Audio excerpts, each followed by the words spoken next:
Good afternoon. Good afternoon, Patrick. Please tell us your name, where you were born, and where you grew up. My name is Richard Walling.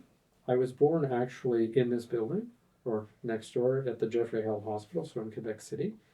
I've spent most of my life here. I grew up in Quebec City, left for a little bit to go to Montreal for university, and then a year in British Columbia, and then came back. So I've been back ever since 1984. And you grew up in Shannon, right? Could you tell us a little bit about Shannon, where it is, and Yeah, how it was different from Quebec City? well, Shannon's a little community to the north of Quebec City. It's right next to the Valcartier military base. I think it's unique in the sense that and when I grew up, it was a very English environment of sort of Irish origin.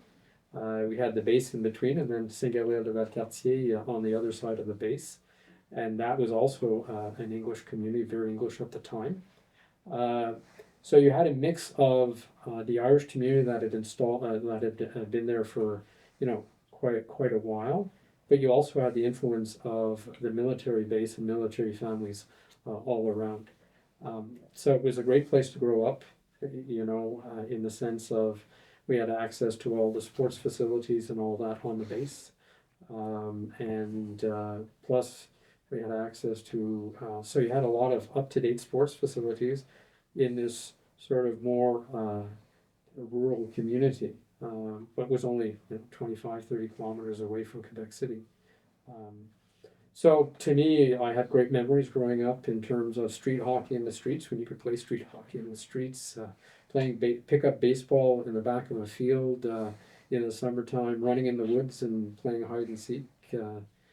Trying to be careful not to drown in the river. And every year there was, unfortunately, somebody had drowned in the Valcartier because the currents could be strong. But so we could go in the river even though we weren't supposed to.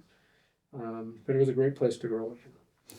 And where were you? Were you with the military families, or were you with sort of the part of the older Irish community? And so, So my father was in the military. So actually, we moved to Shannon when I must have been 4 or 5 years old.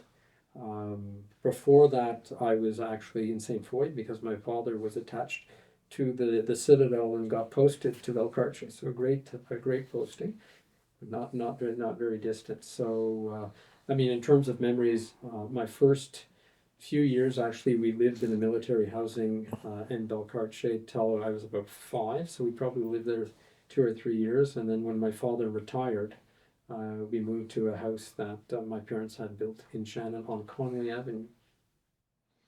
and was there a school up there? Did you go to school in English up there? Yeah, ironically, I did all my elementary school in English. There were 3 schools on the base at the time. De l'Arbre des Ormeaux, which ironically was still English, Alexander Wolf, and Saint Jean d'Arc. So I'd gone to the 3 schools. Saint Jean d'Arc is where the Valcartier Family Center is right now, and I think I went there for kindergarten, grade 1. Then I believe I went to the L'Arbre des Ormeaux for a couple of years, and then eventually Alexander Wolf, which again was an English school at the time, and now was a French school on the base. And how was Shannon different from in the vibe, that sort of atmosphere up there, different from growing up here in Quebec City in the suburbs or in the city? Well, I don't really know. All I know is that in terms of my experience, it was different in the sense that growing up, all the kids were outside. We'd go outside, and it's a story of your parents calling you in as it was getting dark, trying to come in, and a lot of inventing games and doing those type of things. As I say, in the winter we had street hockey. In the fall, and that my father also had a rink that he would build every year in our backyard. So that became the center of our neighborhood, where all the kids would go and play hockey in the winter. Because at that point there wasn't, for example, a municipal rink yet, and those type of things. Um, when I compare it to the today, obviously, television was not so much a part of our lives other than hockey night in Canada and a few things. And I think we had three TV stations, 2 in French and 1 in English. Um, so for me, I mean, that's what I knew. I didn't necessarily know other than coming to Quebec on occasion, because most of my life happened there. I didn't have friends who were not either on the base or in Shannon. That happened later when I went to high school, and then I noticed the difference, because obviously when you come to high school, I went to St. Pat's High School. Then obviously that soul horizon sort of expands, because number one, I was bused in when I was going to elementary school on the base. I would walk to school there. I was bused in. It was a long bus ride. I mean, it was an hour and 15, an hour and a half each way. It was before IDCAT was built, so it was like the milkman run. But then coming into town at St. Pat's, obviously people came from all over. There, I have friends. There were people who were bussed in from Donnacona, people who were coming in from Saint Anne de Beaupré, people who Charlebourg, Val-Belair, all those areas, Neuchâtel, and all that. So there, obviously, became much more aware of suburban life. I'd say the big difference for me was those who lived in the suburbs had cable, and we didn't have cable. We were up there sort of fiddling around with the antenna on the roof to try and get a solid signal for at the point CBC or CKMI it was at the time. So I think it's what I knew. It was great. It was a great environment to grow up in, and it was also a very active community. So Shannon, growing up, I was in the Shannon Irish Show. My father was in the Shannon Irish Show. I think my first appearance was when I was 5 years old or something. I was Shannon Irish dancer. Yep. How did that start? How did that whole tradition start? Well, it was there. Or tell us a little bit about it, because to someone outside Quebec City, it's perhaps little. Obviously, the Catholic Women's League in Shannon was very, very active, and I think very proud of the Irish heritage of Shannon. And so they started putting on this show, which brought together the talent of the various members of the community in terms of song, dance, comedy. The first shows I remember probably took place in the St. Catherine School, because that was the biggest hall that they could find that was close. So I remember being on a bus that we would go for practices on Tuesday night. John Kiley was the driver of the bus, who also drove the high school kids into town for high school. And we would do the show, and I remember my father was in it before I was. So my first memory of the show was maybe when I was 5 or 6. And then maybe it was more 7 when I first actually became an Irish dancer, and then I was in the choir for 1 or 2 years after. But that was part of community life. As you had the Christmas party with Santa Claus at the little municipal hall, not the one that's there now. It was quite more modest at the time. And in the summer, growing up, they had organized activities. So baseball camp, those type of things. So or softball, actually, we play softball and those type of things. So as I say, it was a great community. Everybody knew everybody. We knew all our neighbors, and everybody talked to one another, and there was a mix of English and French. Mainly English, though, is my memory growing up. It's only when came into Quebec I knew, because my mother is francophone, so my grandparents lived in Quebec, so we would also come to Quebec to visit my grandparents when I was young. And my grandparents on my mother's side didn't speak any English, so we always had both languages at home. Okay. And so how would you describe to someone from Montreal or elsewhere in the province what Quebec City's English community was like back then and is like today? Yeah, well, and I go back to my days where I became very aware of the English-speaking community. First of all, I mean, I had my own experiences of growing up and going to St. Pat's, for example, where when I went to St. Pat's, at that time, there was about 1,100 kids in the school. I'd say even then, the majority of them were French mother tongue, because they were eligible to go to English school. So there was a mix there of English and French. This is before Bill 101, right? So they started in 1972. So the Liberals came in, Bourassa, introduced. I think it was Bill 22 was Right. the first bill, and then after Bill 101. But St. Pat's, even at that time, was it wasn't a traditional English school in the sense that there was a mix of English mother tongue individuals and a lot of French mother tongue individuals as well. I think I became more aware, though, of the community and some of those divisions in high school. Obviously, there was the October crisis. We lived close to the base. My father was still working at the base at the time, so we became very aware of some of those tensions. Um, in When I was in St. Pat's in the late mid 70s, 75, 76, it wasn't uncommon that we would get bomb threats at the school and have to evacuate. Simply because, obviously, as an English school, maybe we were a target, and you were really, really careful about speaking English in public. So when you'd leave the school grounds and go on the city bus and all that, you watched. I mean, I didn't feel, I can't talk for others, very comfortable, necessarily speaking in English. And most of the kids were bilingual, or were there some sort of unilingual kids who? I'd say most of the kids were bilingual by nature of, well, number one, St. Pat's School. Even in Shannon growing up, you had a mix of English and French, and the language of play was, playing hockey or whatever, it was whatever language. Like, it was much more the language of sports, and you figured out how to communicate with one another. And then I think what sort of got me even more interested in language dynamics is, after going to Cégep, was also interesting in the sense that at that time when I went to St. Pat's, you had the St. Pat's, which was the Irish Catholic school. We still had confessional school boards, and then the kids from QHS were obviously more on the English Protestant side. Quebec High School. Quebec High School. Yeah. Absolutely.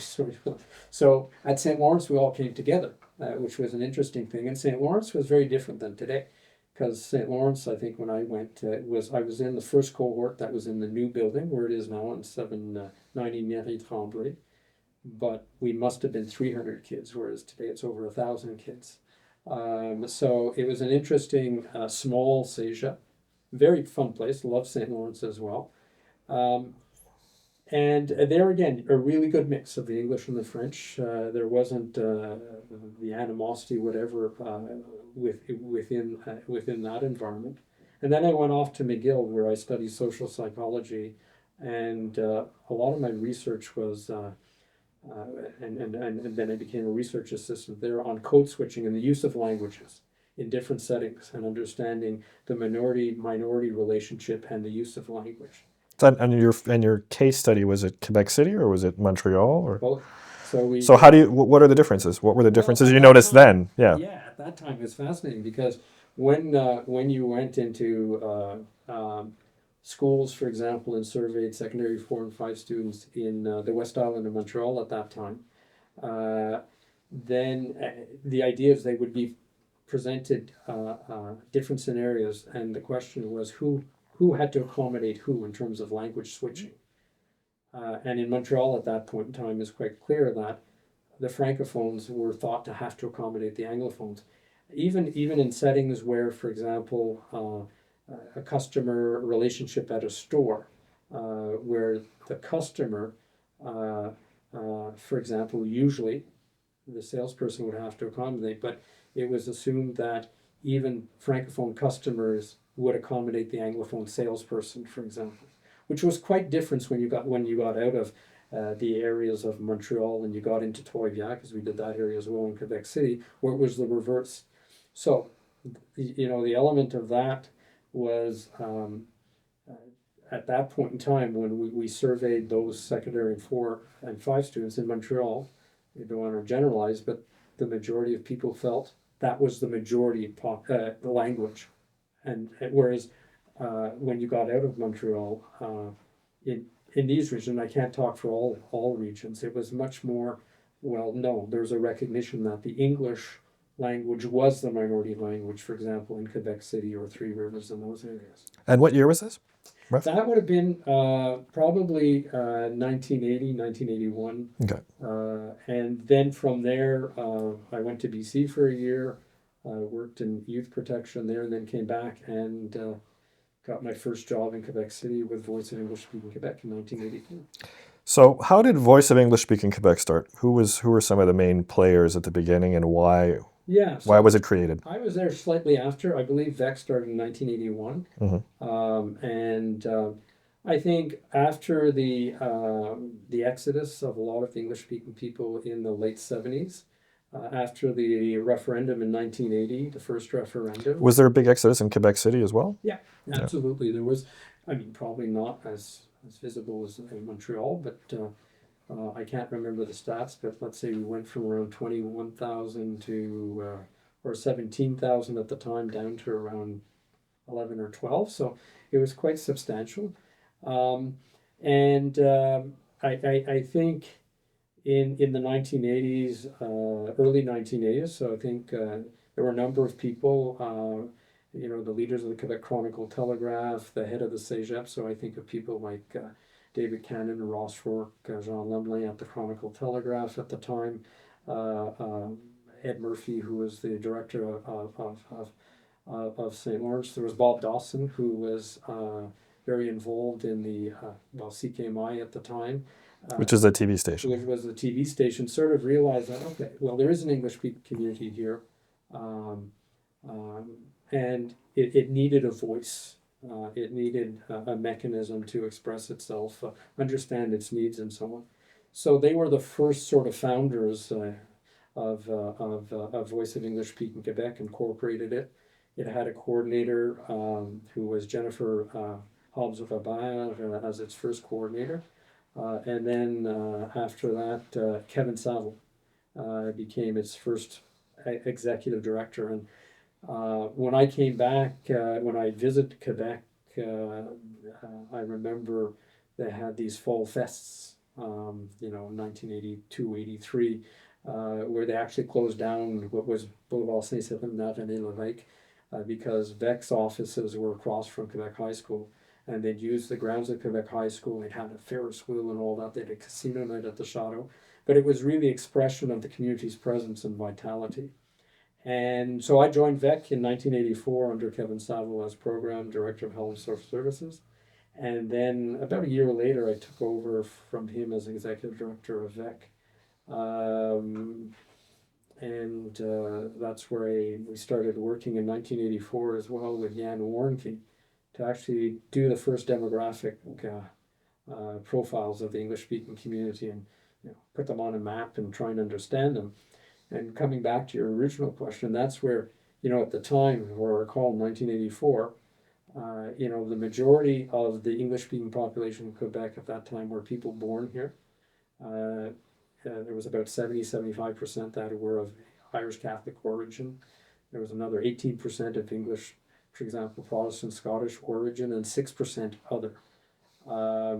Today the reality is very, very different. I mean, the majority of people who are identified their first official language spoken as English now were not born in Quebec. The latest demographics we have based on 2021 census and a report that's just come out from the Public Health Department is 31% of the English-speaking community today is of a visible minority. In Quebec City, 31%? 31%. And almost half the English-speaking those who have first official language spoken as English do not speak either English or French at home. So, there's been a huge shift, and there's some other demographic factors that changed when we started looking at the community in the 80s and early 90s. We had an overrepresentation of seniors compared to, for example, the majority Francophone population. Today, seniors represent in our community around 15% compared to 21% for the Francophone community. And we have a huge, we're disproportionately higher in that sort of 18 to 35 age group of new people who've moved here and are moving here.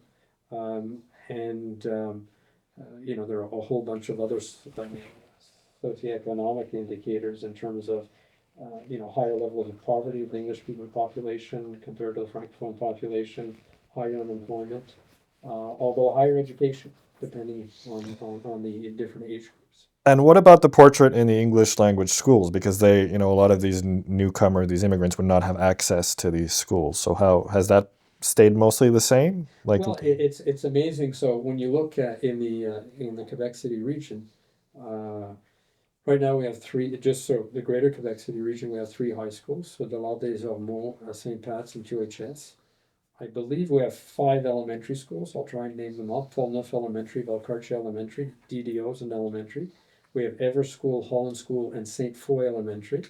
We had St. Vincent's, which is now moved to Lévis, which is called New Liverpool. And we have one learning center, adult learning center, Eastern Quebec Learning Center. Um, and so the school age population in Quebec City has grown, and it's grown. Obviously, if you come back to the start of my story, you're going to St. Pat's. It's it's these individuals from both mixed marriages and so on, where at least one person was eligible for English language school, that eligibility gets transferred. So our school age populations have grown, um, but the majority of kids going to our English speaking schools in the Quebec City region are French mother tongue or bilingual. So English, unilingual English is rarer and rarer, and exactly for the reason you say, unless you've moved from another province and have that eligibility. If you're an immigrant, and even if your mother tongue is English, you're not. Uh, there are exceptions, but you're not eligible for the English school system. So our schools have continued to grow, and testimony to that is obviously the need for a brand new high school, and it's going to be built in the next couple of years. um, so you worked for VEC in the 1980s. Tell me a little bit about what you did and how VEC, what VEC was like back then. Well, I think VEC was discovering its community in terms of being able to quantify it and qualify it, which was important in that day to make sure the community wasn't invisible. So a lot of work with VEC in those early days was, as I say, demographic profiles, meeting politicians, advocating for access to health and social services. Um, in the end of in the 1985, 86, 87, there was, I think, a perception in the community that the public health system wasn't really for them, other than what the Jeffery Hale and St. Bridget's could offer. And the Jeffery Hale was an acute care hospital, so it yes offered that type of service.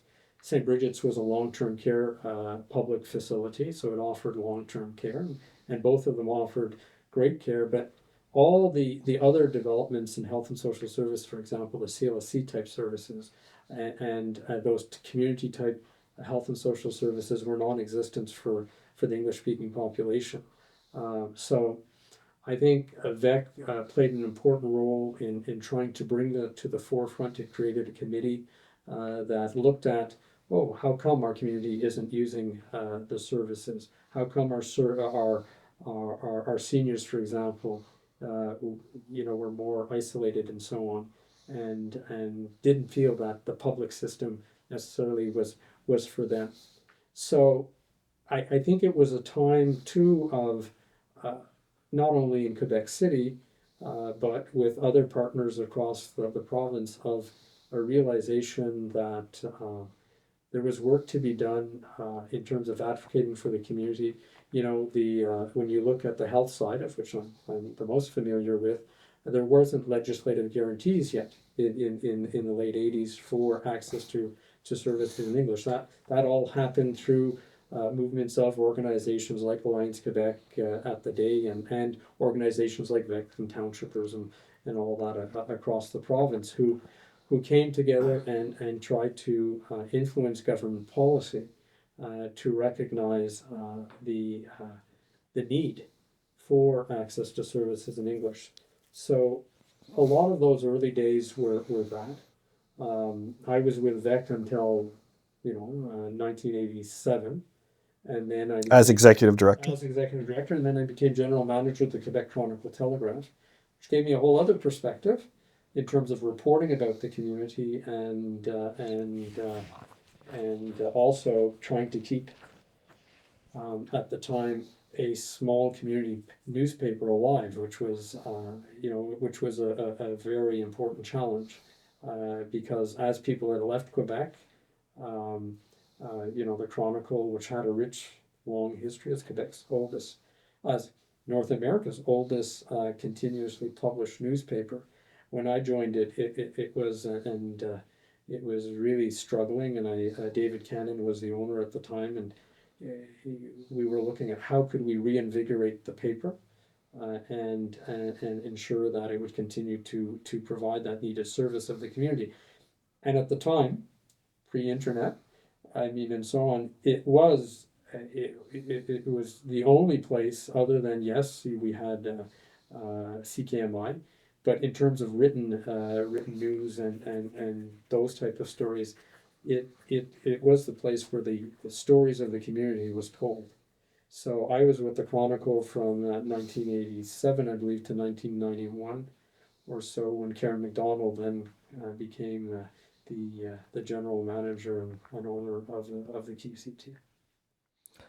Can you tell us a little bit about what it was like working with Alliance Quebec in the 80s, who saw, they saw themselves as this umbrella group. Yeah. Where did VEC fit into this? And well, my first memories of Alliance Quebec was going when I was still a program director, going to our first convention, which was at McDonald, John Abbott campus, and Eric Maldoff, I believe, was the president of Alliance Quebec at the time. So it was a bit of awakening. I'd researched the community from a research perspective as a research assistant at McGill. I'd been away, come back. So it was really for me an introduction to this whole movement of the advocacy movement about, we are here, we do have a voice. We are part of Quebec society, and an important part of Quebec society, its history and its future. It was really, in many sense, well, I'm thinking where I was 24, 25. It was an exciting time. It was also, I guess, a bit of a frightening time still, because in the middle of that, 1985 was the second referendum. No, that was 1994, I believe, the second. 95, yeah. 95. Okay, so forget the second one. I can come back to that later, but it was really a time of 85 whereof the community, I think, standing up for itself and saying here, but also saying we want to be part of the future of Quebec. So for me, it was an exciting time. There were interesting challenges,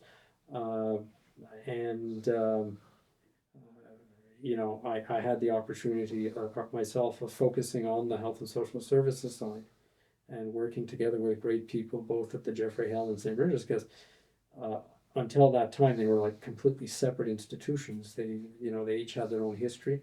They each showed their own affiliations to different communities. And even though they were both public institutions, CHSLDs and hospitals by nature at that point in time, it's interesting to think now it's called Jeffery Hale St. Regis, and the two have come together. So it was an exciting time. There were a lot of really interesting people. Had great board of directors at VEC. Big board back then. I think we were 21. So it really tied into a lot of different people from the community, from all sectors: education, community sector, health, and so on. So it was a time, I think, of building and reaffirming ourselves and getting to know ourselves better. You mentioned earlier there was differences in Montreal and Quebec about attitudes towards who should accommodate who, yeah. Right? Did that reflect? Were there tensions in between the regional groups and the Montreal organization of Alliance Quebec? Were there tensions? I think there have always historically been certain tensions in the sense of different realities. And what I mean by tensions is that I think on certain elements like the legislative guarantees, we were all in there together. The you know, if you're there as a small English speaking community, you come into Montreal and you realize this vast network of historic institutions that were really quite English at the time. Whether you're talking, you know, the original hospitals that now form part of the MUHC, whether you're talking even some of the long-term care centers, youth protection services, Batshaw. I mean, a lot of that has shifted over the years with the various reforms. But Montreal was a very different reality. Interestingly enough, though, Quebec City was in a special place because, unlike some of the other rural areas, we did have that strong historic base of institutional base that was still here. So we had, you know, a vast network of well, vast. We had Jeffery Hale St. Bridges. We had Ladies Crosland Home, which was on Grand Allée at the time, so that was a private facility. We had obviously, and a lot of them are still around today, an interesting network of church organizations, you know, Girl Guides, Scouts, all those type of things. So, and we were a little more, so we weren't necessarily as different, I think, as Montreal. There may have been strategies that where the tension would work in Montreal that may not work for here because we were really in a minority situation, and more there wasn't geographic areas that in Quebec City that were English. I mean, you had over the years and with the exodus, English neighborhoods, you know, they started disappearing as well. But I mean, what I remember in the early days is really more the concerted effort of people from all around the province coming together and trying to address some critical issues. So can you name some of those issues and what were some of the victories that came about through community action? Guarantees in health and social services is definitely one of the important. And when did that happen? You know, I should know this. I believe 1989. And I was on the first provincial committee of health and social services that I think was created in 1992. Thérèse Lavoie-Roux, I believe, was the minister for the legislative guarantees. And then after that, it was Yvan Côté, I believe, who... and what... So that what was guarantee? Like what? Well, it was the right to receive for English-speaking people across the province to receive services in English in their language. It's not an absolute right because there's a little conditional on, you know, the organization of human and financial resources. So and that's led to the whole creation of the access plans. I think at the same time in the early 80s, the other significant role was the federal government actually supporting the development and vitality of the English-speaking community through various departments like Canadian Heritage, and which gave it certain capacity to advocate for its needs, but also to celebrate its culture and heritage in different ways. And you know, the birthing of different organizations. You know, a lot of them are celebrating 30th, 35th, 40th anniversaries. So like CASA in the Gaspé Vec here in 1981, Townshippers Association, Alliance Quebec had these chapters all around the province. So I believe one of the victories of that time was for many at a community level was a lot of those communities weren't necessarily talking to one another. They may have been through the school board systems and all that, but as communities and advocating, but the Alliance Quebec and that network at the time actually also provided a means for the communities to come together. And that actually created a force where the community could advocate for its needs. And so I think that in itself was a success, and we still see the effects of that now with organizations in our community that continue to support the English-speaking community. So whether in the health sector it's CHSN and its networks, RDN and its network, or TALK and its members in Montreal. I think there's a much greater capacity over the years to work together on those issues that are common and to respect that there may be differences on different approaches. I know a number of organizations are going to be presenting, for example, on the parliamentary commission on Bill 1 that The Constitution. is putting forward. So let's move into the 90s. What happened? What did you do after the Chronicle Telegraph? Well, that's Between Chronicle Telegraph and Holland Centre, I guess. so one led into the other. So when I was at the Chronicle, I was still involved in health and social services as a volunteer in terms of looking at what we could do.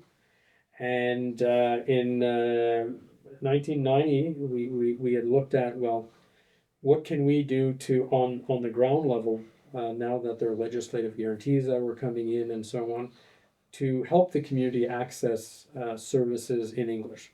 And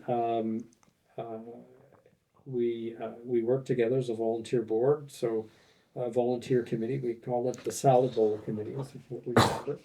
And it involved people from the Jeff, St. Bridget's, and so on. And we sort of said, well, who are most isolated and most vulnerable? And it was seniors in our community. So we worked with the Regional Health Board at the time. Louis Hanrahan, who then became executive director of St. Bridget's and then executive director of Jeffery Hale St. Bridget's, was there at the time at the Regional Health Board, and we did a study, or they commissioned a study of seniors in our community to understand their use of the health system and their sense of belonging. And it was felt that they didn't feel the health system was for them, especially the CLSC type services. And they also felt that they didn't know how to access the system. And they were experiencing at the time more and more social isolation because many of them, their families had moved in the exodus. So a lot of the seniors who left here didn't necessarily have that traditional family support network anymore. So based on that, we went to some of our organizations, both foundations and community partners, who had a tradition of trying to provide services in English. So at the time, we approached the Jeffery Hale Foundation, J.H. Memorial Foundation. We approached the Quebec Ladies Protestant Home Foundation, Citadel Foundation, Congregation of Catholics of Quebec Speaking the English Language, also known as St. Patrick's Parish, and the Anglican Diocese Church Society, Anglican Diocese of Quebec. And we said, would they all be willing to put some money into a pilot project to help the community better navigate and access services in English? And we had a couple of champions, Owen Carter, David Simons, and so on, who were involved in the foundations. Mary Woods, who was at the time also executive director of the YWCA. And they convinced these organizations to put together, I think at the time it was $240,000 as a pilot project for a 5-year commitment, each year for 5 years, to see what we could do. And that's when, at the time... What year was this? 1991. Okay. So February 19th, 1991, they incorporated what was at the time known as the Holland Resource Development Corporation, supposed to be a neutral name. I became its first executive director on March 5th of 1991. So this was my office. I was the only one. And we started that project as, well, what can we do? With a focus on how do we help seniors access services. So in August of 1991, we hired 3 other people, of which Diane Kameen is still here today. She was one of them as our information officer, because information was key. Gail Quinn as our volunteer coordinator, because we said it's going to involve volunteers, and we had an administrative assistant. And we opened the Holland Centre downstairs here on, I believe it was September 26th, 1991, with a ribbon cutting, with a drop-in for seniors. And from that point on, we started linking seniors up to the services, and we started developing not only offering our own services, but developing partnerships with other public partners. So our first was working together with St. Bridget's to have St. Bridget's apply for a day center for seniors. And that was actually granted in 1992. So we had the day center, which was actually held here and still is downstairs for seniors, that we opened in 1992. And then we started getting working with our local CLSCs, CLSC Hauteville, Valcartier, to sort of say, oh, is there somebody or somebody in your organization that could be sort of lent to us as part of our team to facilitate that access? So, and that started happening. And then we actually were getting pressure from our own community in 1994 to sort of say, well, you're doing this for seniors, but what about families? Because they're also struggling to access services. So there, with the support of the J.W. McConnell Foundation, we actually were able to expand our services and started in 1994 offering services to seniors and families. And then, as what happens is there was a major reform of the health system in 1996. And that's where Rochon decided to change the mission of smaller community acute care hospitals like the Jeffery Hale, Christ de Roy, Chauveau, Saint-Anne-de-Beaupré. And and that's again where we stood up and said, well, if you're going to change the system, then you have to help us transfer some of the resources to the community sector, the CLSC type of sector, to be able to better serve the English-speaking population of all ages. And we actually signed a formal legal agreement between, at the time, Holland Centre, or the Holland Resources Development Corporation, the Jeffery Hale Hospital, St. Bridget's Home, the CLSC Hauteville, and the Centre Jeunesse de Québec, to sort of say we would form a frontline service team that would be located here, and we would be able to provide a number of frontline community CLSC type services that would be provided by both the public sector employees and the community sector. So that's happened in 1996, where Holland Centre, at that point, I think we had 6 people transferred from the CLSC Hauteville into here. We had a couple. We have the day center now from where we had 4 or 6 employees from St. Bridget's. We had one person transferred from that. When I mean transferred, they still were their employees, but coming here from the Centre Jeunesse. Obviously, Jeffery Hale was providing us the space and access to those services, and that led to that was sort of the ongoing development of the CLSC type services that we have today. So am I right in saying, in understanding that it went from sort of a private, sort of grassroots community-based initiative to something public, like part of the public CLSC system? Public charitable. So Jeffery Hale Community Holland Centre is a charitable organization. So yes, it started first year 1901 purely as nonprofit charitable organization. By 1992, the first partnership with St. Bridget's for the day center. So that's the first community public sector partnership. 1996, now we have other partners, Jeffery Hale, St. Bridget's, Centre Jeunesse, CLSC Hauteville. So that expanded, and that sort of partnership of both the public and community sector is still very, very present today. I mean, when you come here on the floor and you see that, I mean, here's my office, and it's here, but across the way is the director of Jeffery Hale St. Bridget's. We work hand in hand with the community services team downstairs. And just to give you a sense of how those teams have grown is, I gave my example when we were there, we were maybe 15 people in 1996 at that first partnership. Now, Jeffery Hale Community Partners has the equivalent of about 25 full-time staff, about 10 other part-time staff. Downstairs are over 50 individuals who are providing those, including the day center team and that provides services, CLSC type service for all age groups. So in terms of prenatal care or prenatal preparation, and all the way to community palliative care for individuals who want to die at home in their community. So over the years, we have continued to maintain that close partnership and synergy between Jeffery Hale St. Bridget's, now Jeffery Hale St. Bridget's, and which was the Holland Centre, which actually became Jeffery Hale Community Partners in 2007. So why that change? Well, so there was another reform, so what are the catalysts for rethinking and changing what you do? In 2003, 2004, there was the QIAR reform of the health system, where they were recreating the C3S's, and they were redistributing the territories and creating the Agence de la Santé et des Services Sociaux. And again, there, in the original model, Jeffery Hale and St. Bridget's would be separate. At this point, they weren't together. So we proposed to the government that don't put us in two separate territories, meaning Jeffery Hale and St. Bridget's. Let us regroup Jeffery Hale and St. Bridget's in one, and at the same time we'll bring in the community element, the Holland Centre, into one.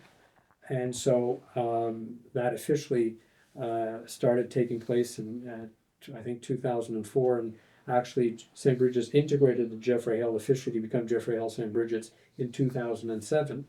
And in 2007 it was decided that the Holland Centre, because we didn't want too many brands out there, and there was confusion about, well, where do we go? Is it the Holland Centre? So we decided it's Jeffery Hale St. Bridget's, and Jeffery Hale Community Partners almost became more like a silent partner. So the staff were all still there. Diane Camille, for example, was still doing communications for Jeffery Hale St. Bridget's, the whole entity, and all that. But what we publicly put out there was, we're Jeffery Hale St. Bridget's, and when you come in for services here or whatever, you don't know if it's somebody who's paid for by the public sector or by the community sector through Jeffery Hale Community Partners. So there was a sharing of the logo at the time, there was a sharing of the brand, and there was obviously strategic planning that we did jointly together. That continues today. So, I mean, nowadays, what is now Jeffery Hale Community Partners, I mean, the services that are CLSC services, how much of that is public? How much of that is private? Well, how's your organization funded? So today it's slightly different. Again, another reform. So we had two more reforms since then. So in 2015 was the Barrette reform. And under the Barrette reform, Jeffery Hale St. Bridget's continued to exist, but now was regrouped with the CIUS, the Capitale Nationale. So at that point in time, we lost the board of directors of Jeffery Hale St. Bridget's and its administrative structure. Jeffery Hale St. Bridget's now became administered by the CIUS, as did all the other establishments in the region. But we weren't integrated. We didn't disappear. The legal entity still exists. So that was a new relationship to build. And in there, that's where our community fought very hard to get certain clauses in the law that recognize the special status of Jeffery Hale St. Bridget's, and that's why Jeffery Hale St. Bridget's continues. When you come into Jeffery Hale, its identity is still Jeffery Hale St. Bridget's. We still have an advisory board that advises the CIUS board as to the functioning and operations of Jeffery Hale St. Bridget's. We have a board of governors at Jeffery Hale St. Bridget's that has certain reactive powers. For example, if the government wanted to change the mission of Jeffery Hale St. Bridget's, it would have to get the approval of the governors or sell the property or whatever. It would have to do that. Now, the last reform was in 2023. Well, 2024 is when it took effect, which was the creation of Santé Quebec. And under that reform, those same clauses still exist, but now the advisory committee of Jeffery Hale St. Bridget's reports to the board of Santé Quebec. So we maintain that relationship, but the nature of the relationship and who our public partner has evolved and changed through the various reforms. And now the difference is Jeffery Hale Community Partners, as of actually 2 weeks ago, we have our own distinct brand and our own distinct logo, so that we don't want the same brand confusion, because we're now in 6 different sites. As I say, we operate out of the Gatehouse, we operate out of McGreevy Manor, St. Bridget's Home, Eastern Quebec Learning Centre, Quebec High School, and this new site that's going to be on Avenue Moreau in St. Foy, called the Mary Gillespie site, or a house. And so now we feel in the new context, we still need our own visible identity out there, which sort of says we're an active partner with our public partner, and we still share space and strategies and all that, but we need a branding that's onto our own, that separates us. So when you talk about, long answer to your question, but when you talk about Jeffery Hale Community Services in English, when you go downstairs, most of the people you will meet there are paid for by the public system. When you see volunteers, for example, helping out at the day center, well, those are volunteers that are managed by JH Partners. When you go to St. Bridget's Home and you see most of the employees at St. Bridget's Home are public employees, but Jeffery Hale Community JH Partners, what we do is we have a community life animation team that's there that provides community life animation 7 days a week. We hire summer students that go in and help the residents. At McGreevy, we put in a person that works with the residents of McGreevy, and these are autonomous seniors, but that organizes community life for the residents of McGreevy. We have a whole variety of programs for families, for dads and men's health and mental health.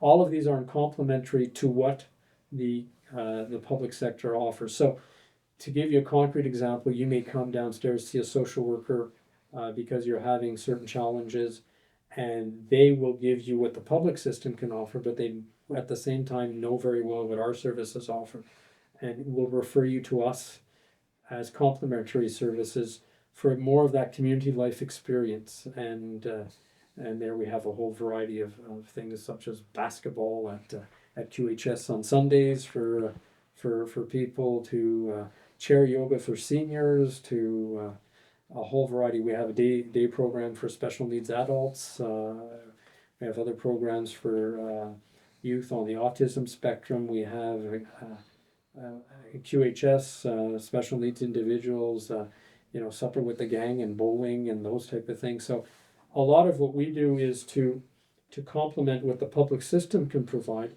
but also provide that connection to community life. So it's been an interesting evolution over the years, and so far, we've been able to maintain those links with the public sector, and always find that way of complementing and being a plus value, and at the same time, I think being a catalyst for future development. So right now, Santé Quebec, they're reorganizing the health system. What impact will that have? So again, we're working closely with our colleagues across the hall to sort of say, what adjustments are they going to have to make, and what adjustments will we have to make to try and ensure they're not gaps for our community. And there are always gaps. There's things we have to develop, but how can we address those gaps together? Is it fair to say that a lot of these government reforms were aimed at centralizing power within government? I don't know if that's fair or not to say. And if so, I mean, it sounds like you sort of found ways to work within these reforms and to tirer votre l'épingle du jeu. In the long run, were these reforms, was it beneficial? Was it not? How would you rank these? It's hard. Yeah. It's hard to answer that question, especially now, because we know that in general the healthcare system is facing so many challenges in terms of recruitment, in terms of lack of professionals. Was that contributed to by the health reforms? I mean, health reforms were meant to try and address some of these challenges. Santé Quebec's only a year old. It's meant to further address some of these challenges by, promoting things like mobility of personnel to be able to adjust and change things. For sure, the nature of the challenges we face today as a society in healthcare are much greater than they were, let's say, 10, 15 years ago. But so has the nature of healthcare changed. So people are living longer. There are more treatments available to people to help them live longer. More costly expenses, there are costs.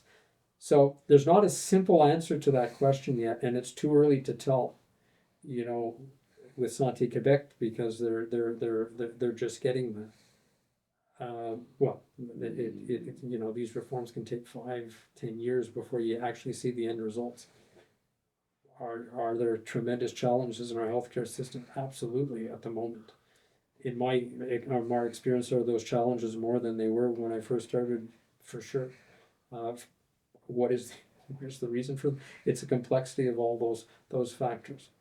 And what about community control and all that? Has that decreased over the years? Has that? Well, in the public sector, for sure. So, in the sense that community control has